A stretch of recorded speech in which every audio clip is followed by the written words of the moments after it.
Bismillahirrahmanirrahim. Assalamualaikum warahmatullahi wabarakatuh.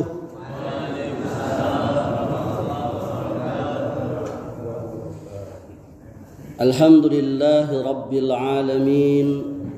Ashhadu an la ilaha illallah wahdahu la syarika lah wa ashhadu anna Muhammadan abduhu wa rasuluh. Allahumma salli ala Muhammad wa ala ali Muhammad. Ayahanda dan ibunda serta saudara dan saudariku dan anak-anak jamaah Masjid Al-Ukhwah dan juga jamaah Masjid At-Taubah. Mari kita lanjutkan pelajaran akidah kita. Pada pertemuan bulan yang lalu saya telah menyampaikan beberapa poin awal yang berkaitan dengan rukun iman yang keenam, yakni beriman kepada takdir. Yang pertama, kita telah membahas yakni dalil-dalil yang berkaitan dengan beriman kepada takdir. Baik itu dalil-dalil dari Al-Quran maupun dari As-Sunnah. Yang kedua, saya juga telah menyampaikan yakni tentang kaidah di dalam kita beriman kepada takdir itu. Yang ketiga, saya juga telah menyampaikan yakni apa arti atau pengertian dari takdir itu sendiri, karena kita sering menyebutnya. Yang keempat, saya pun telah menyampaikan yakni tingkatan-tingkatan takdir, baru sampai pada poin yang pertama. Masih ingat gak? Hah? Lupa? Hah? Serius saya nanya kok? Masih ingat ibunda? Kalau ingat ibunda mantap itu. Ayahanda ingat masih itu? Dalil-dalilnya, apa maknanya, pengertiannya. Kalau ditanya ingat tak? Gak ingat ya.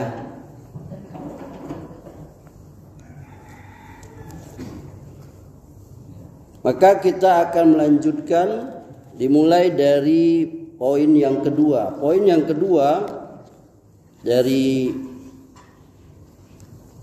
tingkatan beriman kepada takdir itu yakni al-kitabah. Kalau yang pertamanya itu al-ilmu, yakni Allah telah mengetahui segala sesuatu itu dalam ilmu Allah. Yang kedua al-kitabah, yakni Allah Subhanahu wa taala yang maha mengetahui, dia telah menuliskan segala sesuatu di Lauhul Mahfuz. Dan tulisan itu tetap ada sampai hari kiamat. yakni apa yang telah terjadi pada masa yang lalu dan apa yang terjadi sekarang dan apa yang akan terjadi di masa yang akan datang. Semuanya itu telah dituliskan oleh Allah Subhanahu wa taala di kitab yang bernama Lauhul Mahfuz.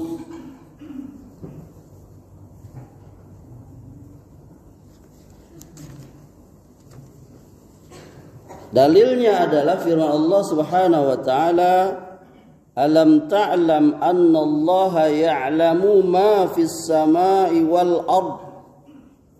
Inna dzalika fi kitab. Inna dzalika 'ala Allah yasir." Kata Allah, apakah kamu tidak mengetahui bahwa sesungguhnya Allah mengetahui apa saja yang ada di langit dan di bumi? Bahwasanya yang demikian itu terdapat dalam sebuah kitab Lauhul Mahfuz. Sesungguhnya yang demikian itu sangat atau amat mudah bagi Allah. Ya. Jadi yang pertama, ilmu, Allah mengetahui segala sesuatu itu. Yang kedua, Alkitabah, Allah telah menulisnya. Bahkan di hadis yang ibunda barangkali sudah sering mendengarnya itu, bahwa Allah telah menulis segala sesuatu 50.000 tahun sebelum Allah menciptakan alam ini. Di hadis yang lain, makhluk yang pertama kali Allah ciptakan itu pena, al-qalam. Maka Allah berkata kepada pena itu, pena tulis segala sesuatu dari awal sampai akhir. Ini semuanya itu di ilmu Allah. Ilmu kita nggak tahu. Betul? Betul ayahanda? Nggak ada ilmunya kita. Polisi saja baru 11 hari baru ketemu itu tersangka pembunuh. Siapa itu? Wah, berarti ikut juga itu. Ada orang Pariaman di situ. Ada orang Pariaman sih kok? Hah? Yang mana? Masya Allah. Terkenal itu. Se-Indonesia, sedunia Pariaman terkenal. Yakni satu peristiwa yang menyedihkan hati. Ini seorang gadis yang zahirnya baik. Saya juga salut itu. Jarang sekali anak gadis yang mungkin ada tapi tidak banyak ya. Yakni dia tidak malu berjualan, yakni gorengan. Kalau saya kecil dulu ada teman saya kue, ya kan? Katanya dia mengumpulkan uang untuk apa?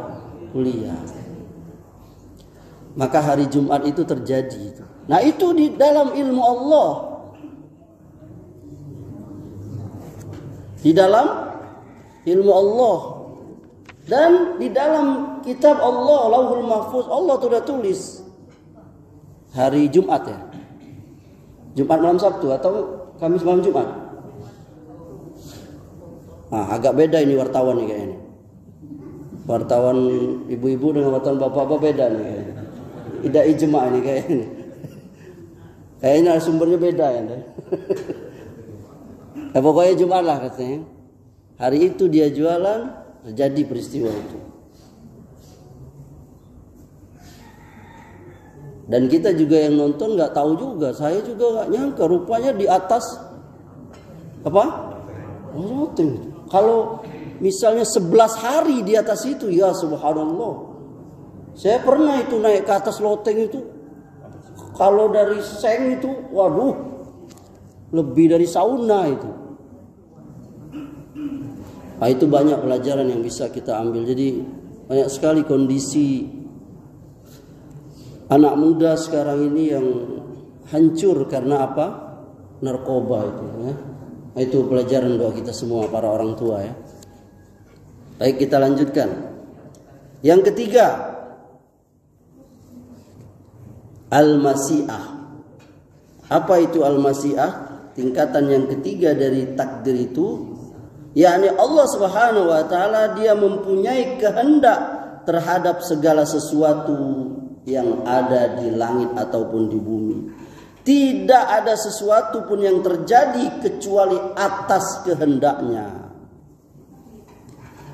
Apa yang Allah kehendaki pasti terjadi, dan apa yang Allah tidak kehendaki tidak akan terjadi. Ini wajib bagi seorang mukmin meyakininya, baik kita suka ataupun yang tidak kita suka.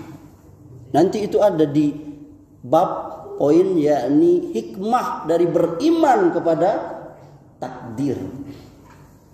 Ini kehendak Allah. Maka kita sering, pertemuan yang lalu saya memberi contoh meninggalnya anak kawan saya itu, Ustadz Johanna Ifil itu. Iya kan? Masih ingat ya Ibunda ya? Ayahanda ya? Nah ini terjadi lagi nih. Ya ini kematian seorang gadis, ya ini akhwat ini yang bernama Nia itu di Pariaman itu. Subhanallah. Kita ingat ini, bahwa ini semua terjadi atas masyiatullah, yakni terjadi karena kehendak Allah, tidak bisa kita menolaknya.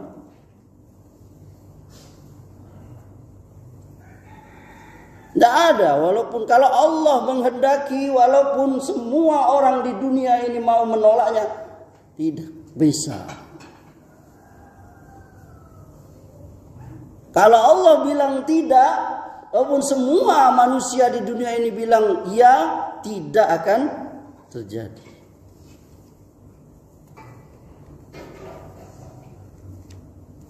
Wa ma tasha'una illa ayyasha Allah, innallaha kana aliman hakima.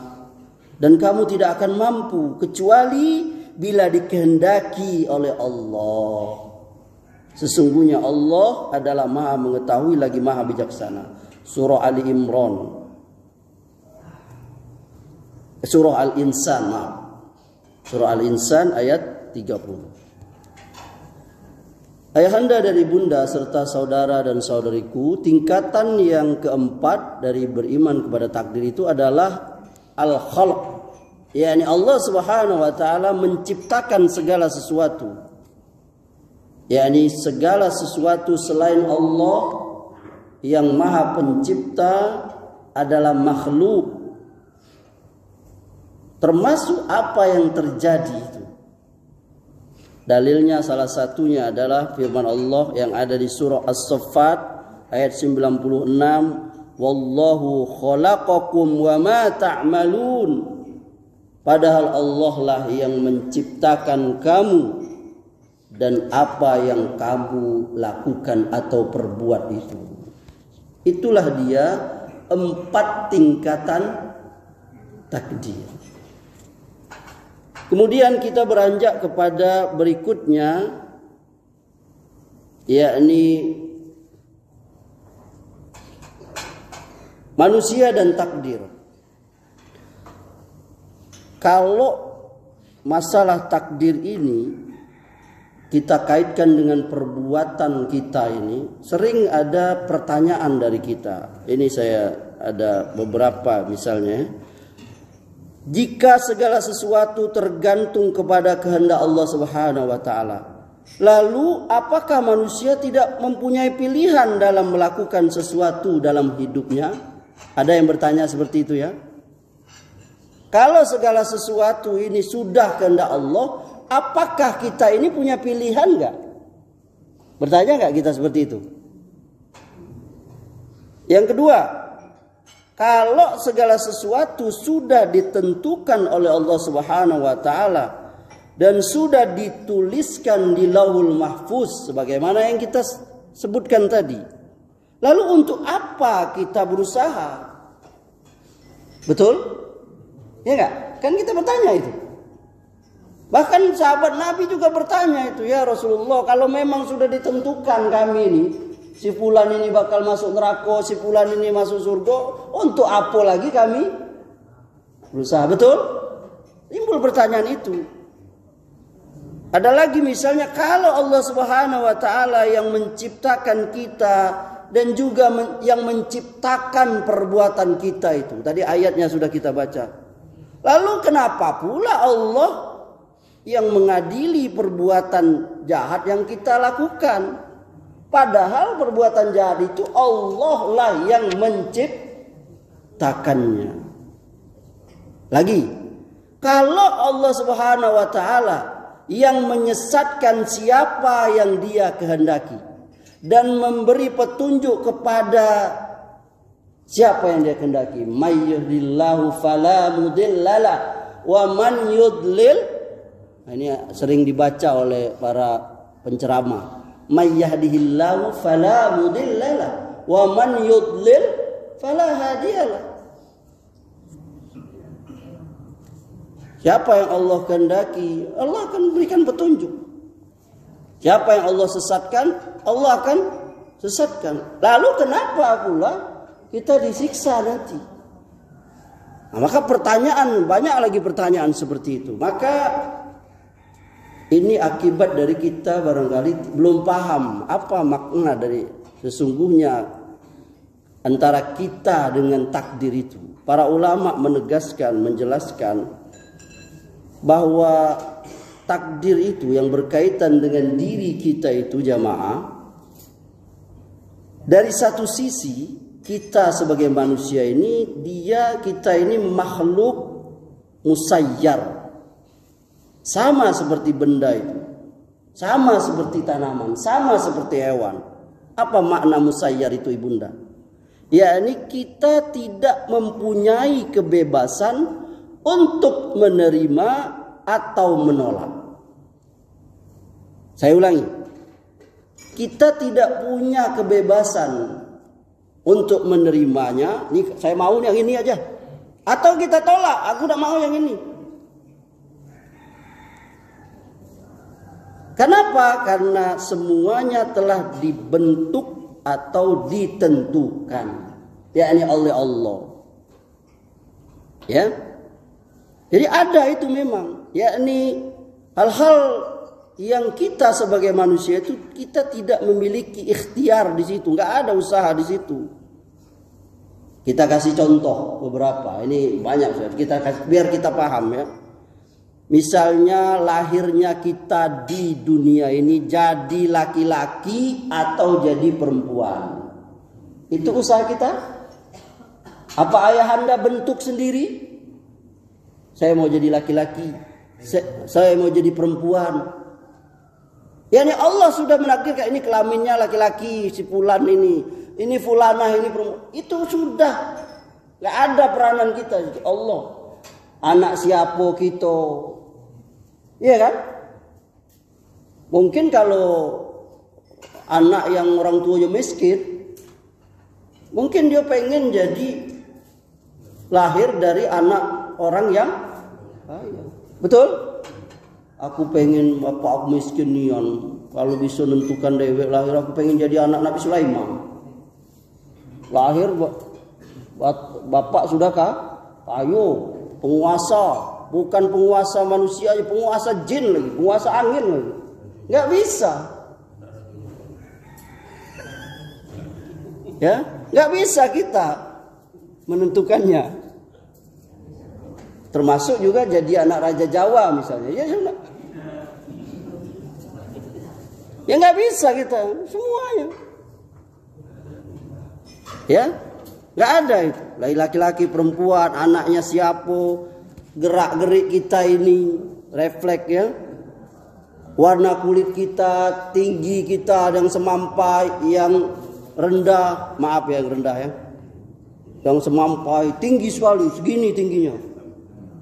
Lututnya aja segini. Saking tingginya itu. Ini semua nggak usah kita, kulitnya yang gelap ya kan. Ada hikmah semua itu. Orang Afrika gelap ya kan. Orang India ada yang kelingan. Mungkin sama kayak bajunya. Kita yang sawo matang ya kan. Ayahanda nih sawo matang ya kan.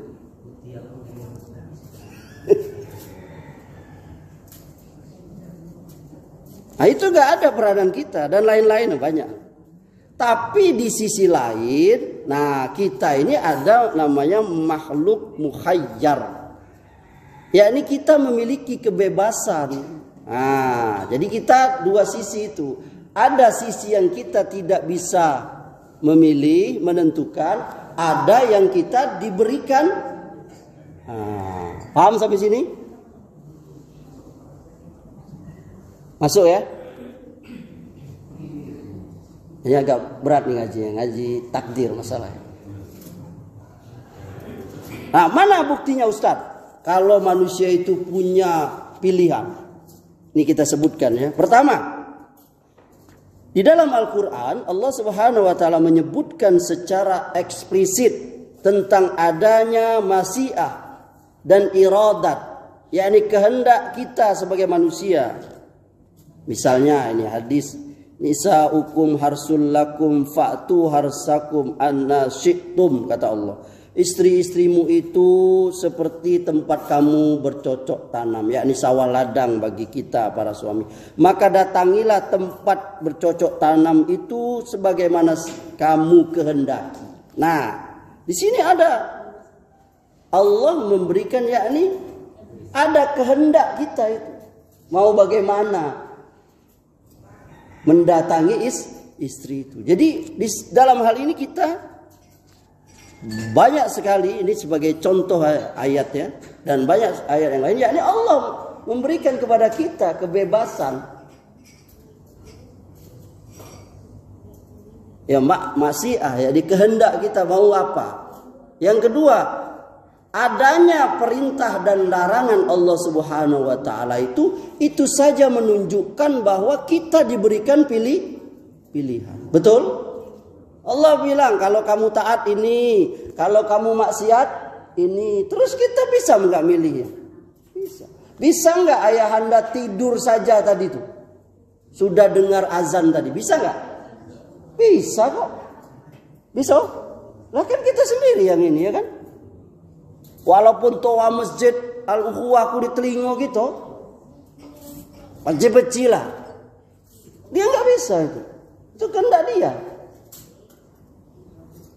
Tapi kalaupun tidak ada terdengar azan, kalau gitu kehendak bangun dianya. Ya, yang ketiga, Allah Subhanahu wa ta'ala memuji orang-orang yang berbuat baik, dan Allah mencela orang-orang yang berbuat jahat, dan Allah membalas keduanya itu. Kalau sekiranya perbuatan mereka itu tadi, yakni orang yang baik, orang yang jahat tadi, berdasarkan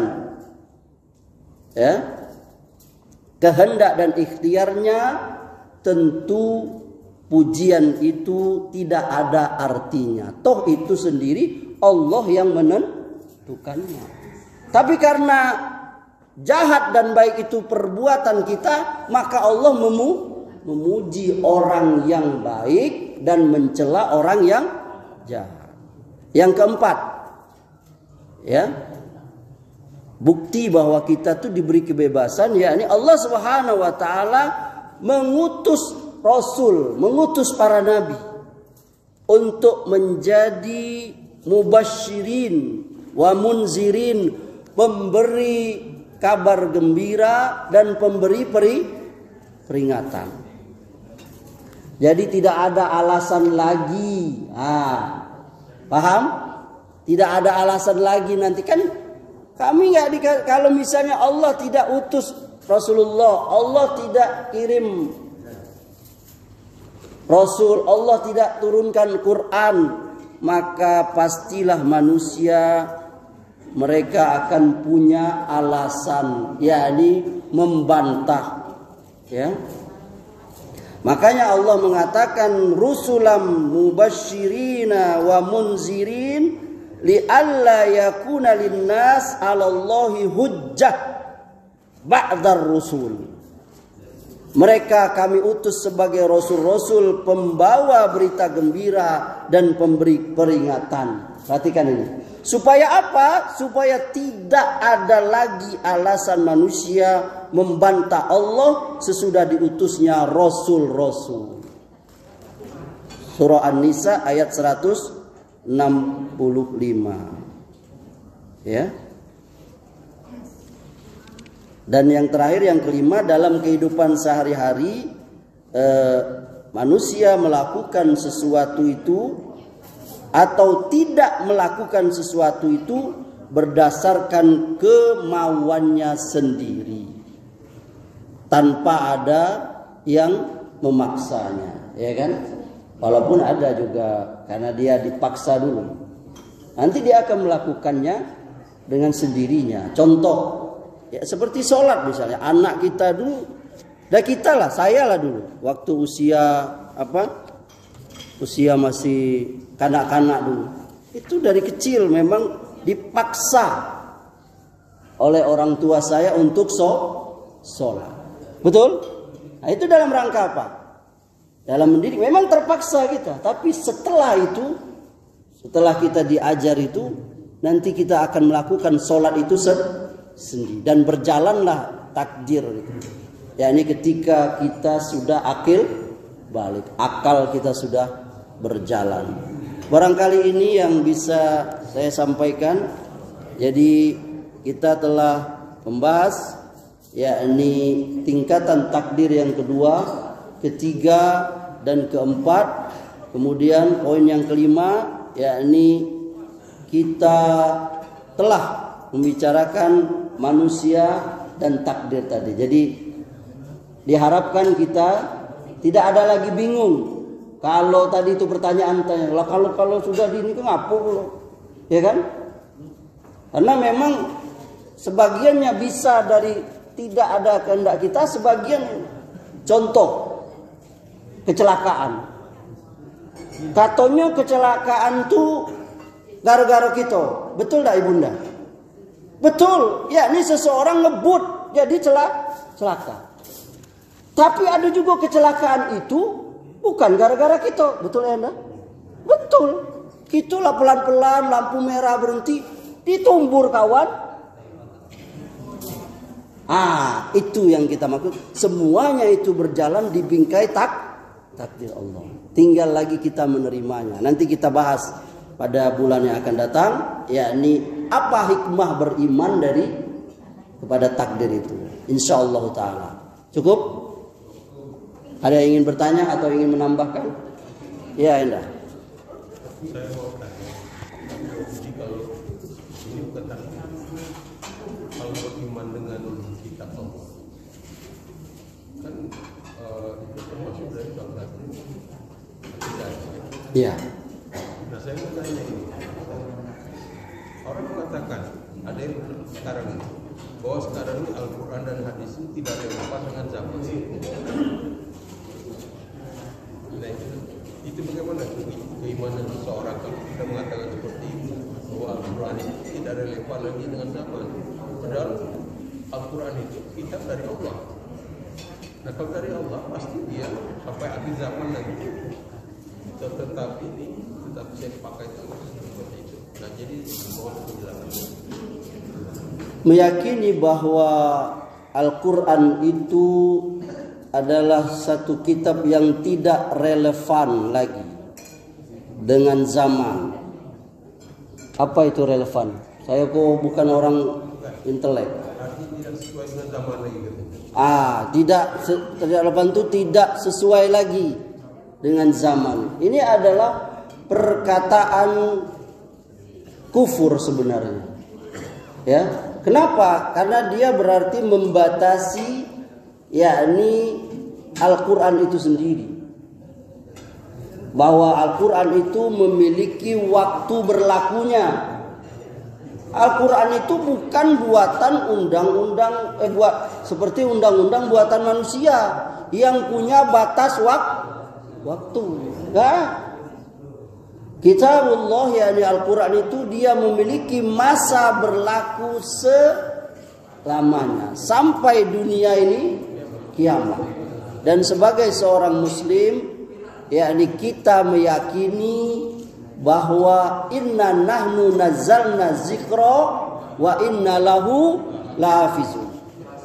Kata Allah, kami yang menurunkan Quran, kami yang memeliharanya. Termasuk memeliharanya itu adalah yakni Quran itu akan diamalkan oleh manusia sampai akhir zaman. Itu sudah janji. Walaupun orang-orang kafir mereka mengatakan Al-Quran ini tidak relevan. Bagi seorang muslim, saya pikir seawam-awamnya muslim, kalau dia mendengar Al-Quran itu tidak sesuai lagi, saya yakin jamaah di sini walaupun kita awam ya tidak perlu jadi ustaz. Dia ya, apa kau tuh? Yang namanya hukum Quran itu tetap berlaku walaupun sebagian manusia melanggarnya. Itu perkataan kufur itu sebenarnya ya. Begitu ya Anda ya? Cukup ya? Barangkali insyaallah bermanfaat. Wassallallahu ala nabiyina Muhammadin wa ala alihi wasallam. Wa akhiru da'wana alhamdulillahi rabbil alamin. Subhanakallahumma wa bihamdika asyhadu an la ilaha illa anta astaghfiruka wa atubu ilaik. Assalamualaikum warahmatullahi wabarakatuh.